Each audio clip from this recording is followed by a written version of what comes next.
Happy New Year, everyone. Good morning and welcome to the Brazilian American Chamber of Commerce's Economic and Political Outlook for Brazil. I am John Welch, Executive Director of the Brazilian American Chamber of Commerce, and on behalf of the Chamber, we wish you all health and happiness this cold patch. Good morning. Thank you very much, John, and welcome everyone to our panel. As John was saying, this is the last year of the current presidency, and little was accomplished, and not only due to the pandemic. As a matter of fact, we moved backwards, and the fiscal framework is once again under threat. It's true that early on in the Bolsonaro administration, the Social Security reform was approved, a much diluted version of what had been a decade-old discussion. But the necessary and long overdue reform of the tax system will not be approved. The fiscal gains of 2021 are cyclical. Driven by narrow political interests, the structure of public spending worsened.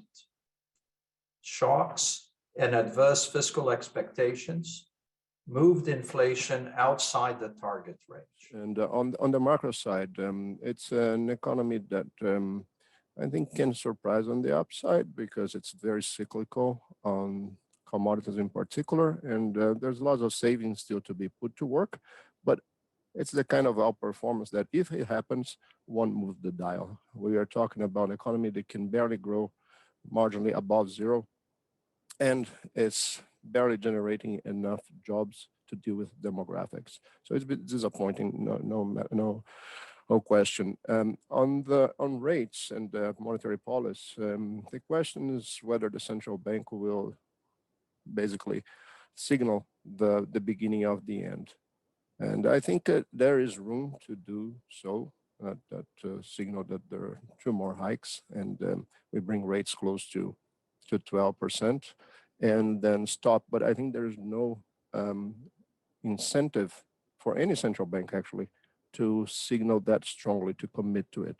If anything, I never really understood the forward guidance when, especially in the case of Brazil and other EM, where you don't really know much about the future. It's very uncertain. How can you guide people through that future that oftentimes you cannot even commit to anyway? So I think that's what I expect them to do. Signal 150, leave the door open to do less, but not commit to it. We are close to the end, and when you look at the rates elsewhere, yes, the US is tightening, but chances are that real rates in the US won't go much above 1% in real terms if they go there. And in Brazil, 1-2 years out, we are talking about ex-ante real rates of 7-8%. So I don't think you need a lot more than that. And the question for me is whether the central bank signals as high as it takes, which I think is not the right strategy, or for as long as it takes, which I think is the more likely one. And on the external sector, we had the bright side, but current account around 25 billion deficit, FDI 50 to 60, more than enough. But we've seen a lot of deleveraging. Net foreign position in Brazil is, as a share of the tradable sector, is at the lows of 2022, even lower than that. So that means that credibility is running very low. And the question that we have to ask ourselves is the balance of payments is reasonably low, and the economy is deleveraged. Why the BRL is at above 5, not near 4?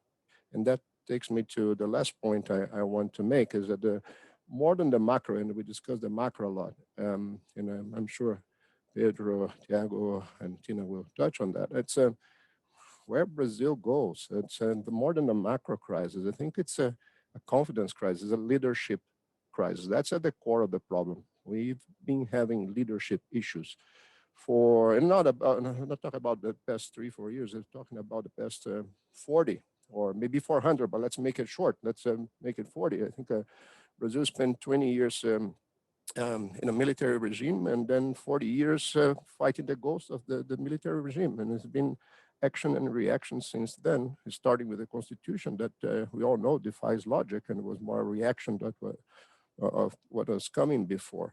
And since then, we've seen governments that oppose each other, but they don't really generate a resulting force that's strongly forward.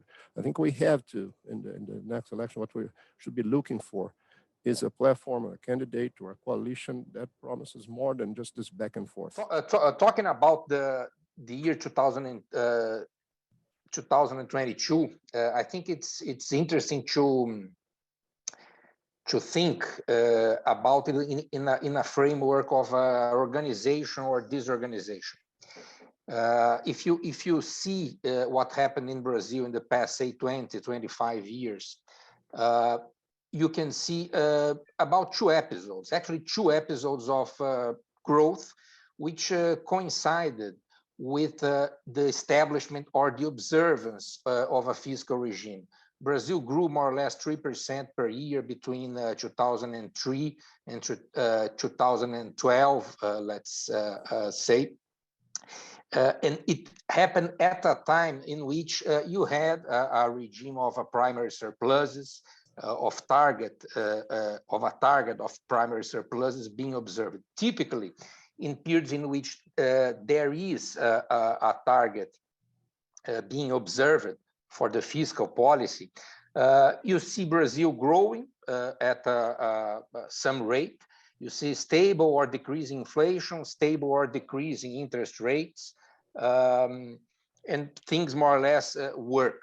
This happened for this period in between 2003 and 2012, and again between 2017 and 2019. But at this time, you had a different setup for the fiscal policy. You had the maximum expenditures, the target for maximum expenditures, and Brazil grew approximately 1% between 2017 and 2019. And though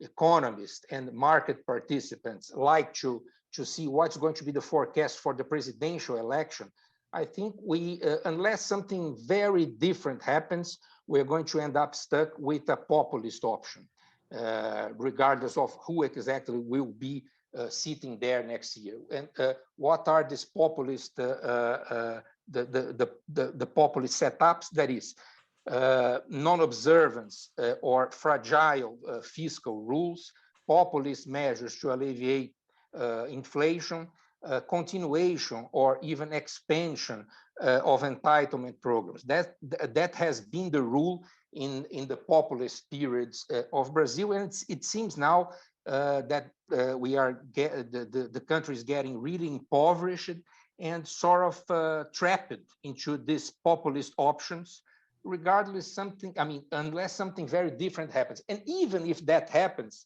I'm really not optimistic in the final result. So, it doesn't actually mean that Brazil will not have good opportunities there will continue to be firms that will profit from the situation and will benefit and will know their way around, regardless of the rule, of the executive rule of the country. But for the population itself, for the consistent increase in the quality of life and in the per capita income of the population, I think we are, of course, we are far from the direction or the final position of Venezuela and even Argentina, but I think we are slowly beginning to take that route in a more long-term perspective. Thank you very much. It's always a pleasure to be with the chamber. Good to see you again, and good to see all of you. Well, yes, it's something that it's recurrent. The political environment is becoming more and more the major point of view, not only in relation to Brazil, but in relation to any other country, because the political environment is becoming increasingly tougher to read and to forecast, because more and more is becoming individualized, and more it's more a matter of political psychology than necessarily political analysis as a whole, because the decision-making process does not follow the same trend that we have been used in the past of evaluating, of seeing how it works. So this is something very, very interesting that resonates and makes it perfect sense that every sort of analysis, whether it's economic, whether it is in the infrastructure area. It always revolves and brings back to politics. First, we see the issue of popularity.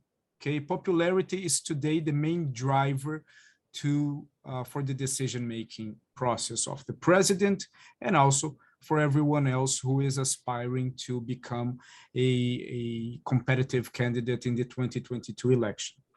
So President Bolsonaro, all his policies right now, they are aimed at increasing his popularity with very little concern for anything else, despite the negative impacts that it could generate for himself if for example, if he wins the elections. So the payments issued from Auxílio Brasil program, which is a social program that was rebranded by Bolsonaro, the old Bolsa Família, he may recover part of the popularity that he lost in recent months.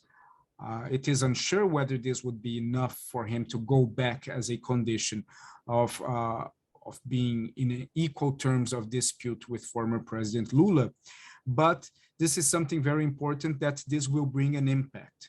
And we are likely to see some improve in the polls from now on, especially when the Auxílio Brasil starts to be distributed. When we look at the campaign and the elections, we all see how polarized it is. We have Bolsonaro on one side, we have Lula on the other. The group of voters, they are most organizing themselves on top of what they hate, not on top of what they love. So the group of Bolsonaro, above anything else, they despise Lula more than anything that Bolsonaro could have done. And the other way around is the same. So many voters of Lula will end up voting for Lula. Of course, he has a very important, both of them has an important percentage. I would say that Bolsonaro has around 16 to 17% of his voters who are very hardcore supporters. Lula, perhaps a slightly higher number, but also many voters voting for Lula because they despise Bolsonaro and his policies. So this brings a different environment and difficult environment for the third candidates. So the race remains polarized. The fragmented third candidate slot remains a possible alternative. Some third candidates will give up their candidacies to try to form an alliance, which is some of the speculation around Doria and around Moro at the same time.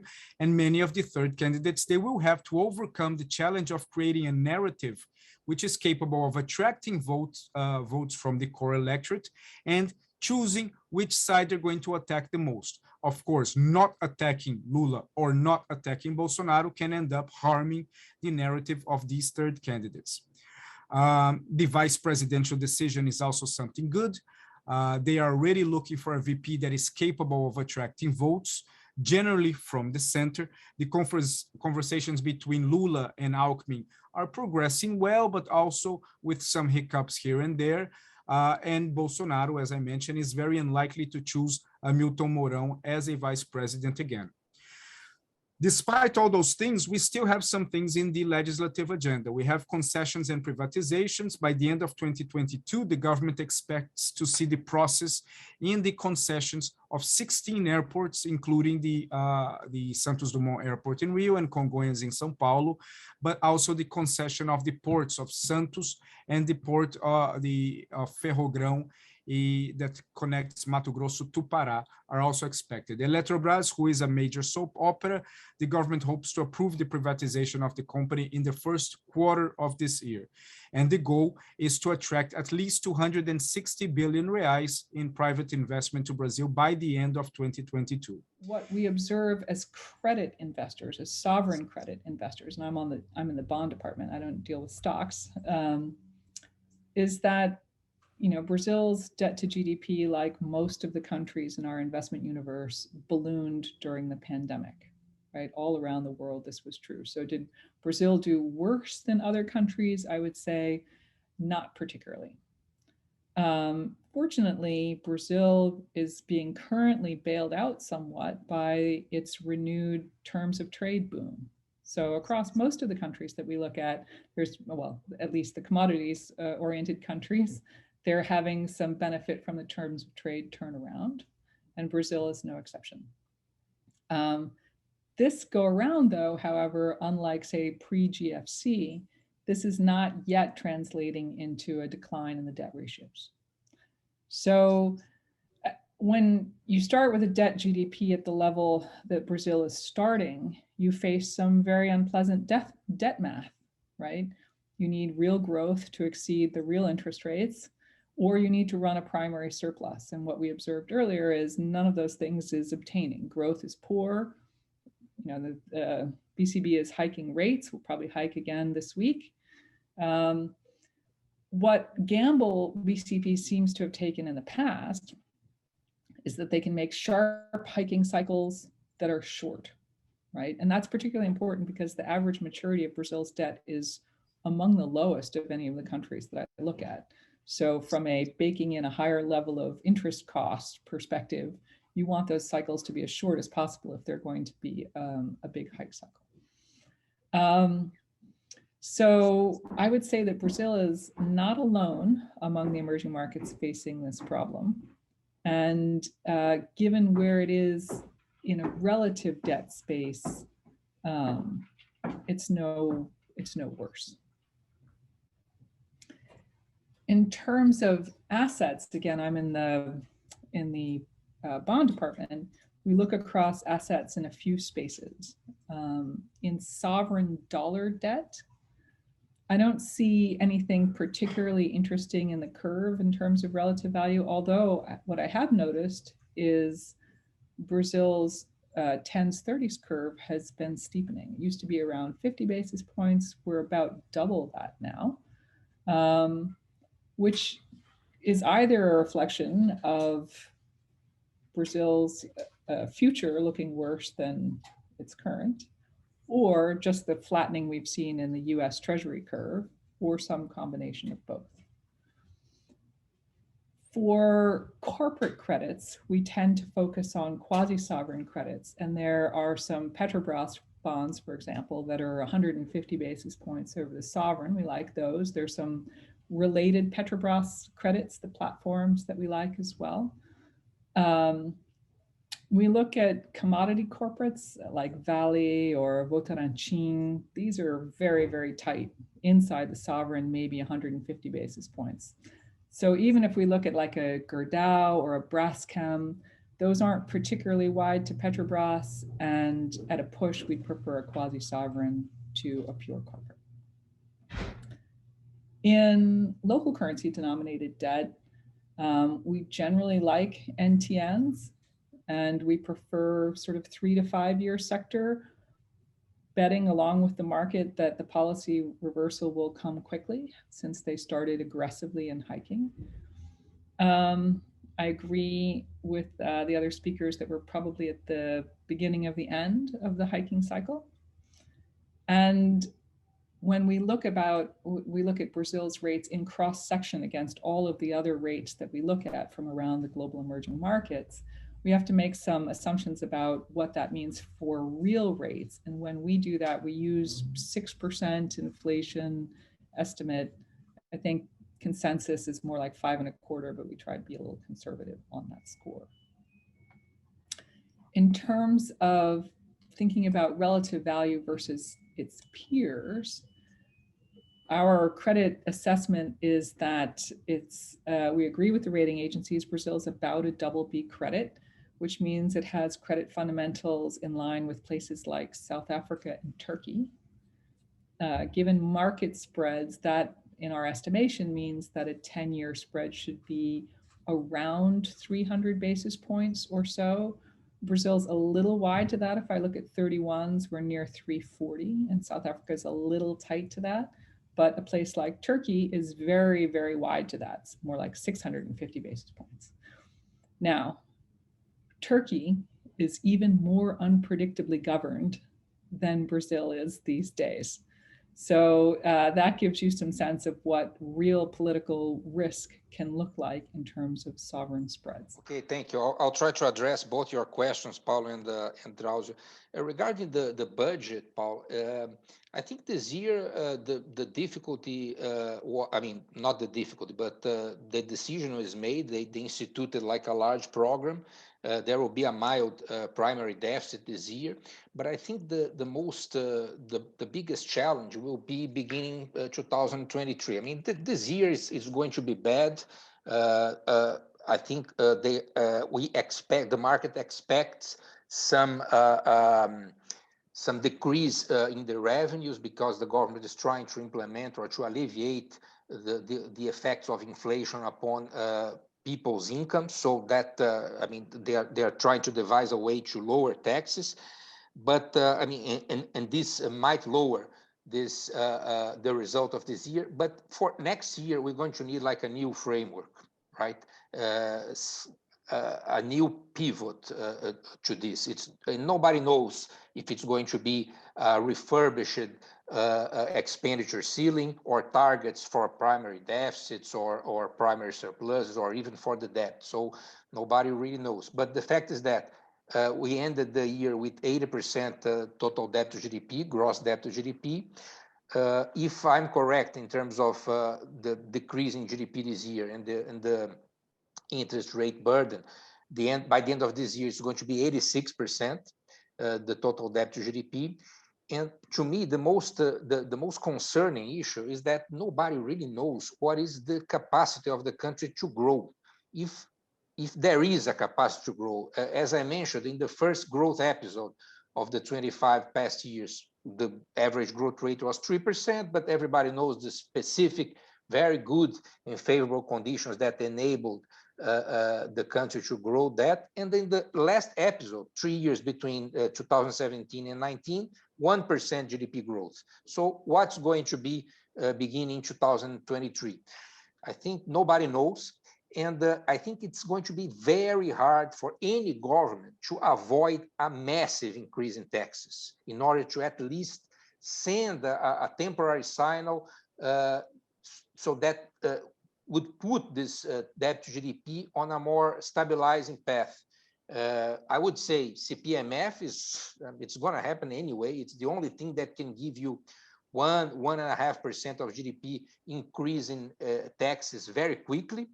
Probably there will be the institution of the dividend tax without the reduction of the corporate tax that everybody wanted to be the companion to the increase in the dividend taxes, and perhaps a tax on total fortunes if the PTs is back there.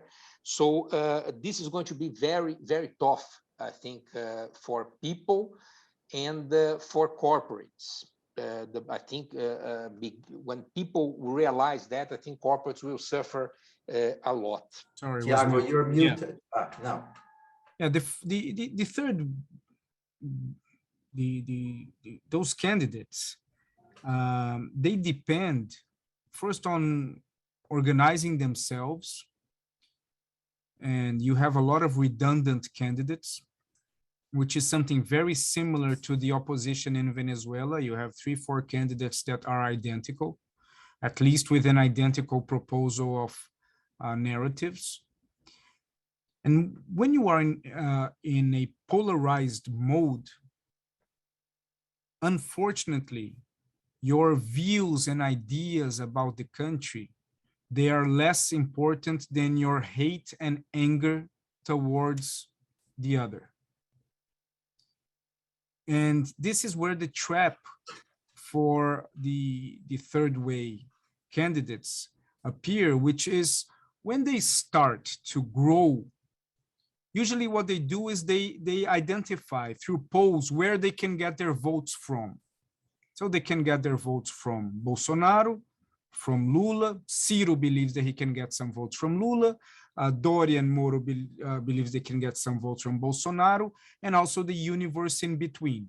The universe in between, unfortunately, waits until the very last moment in order so they believe that their vote can actually count.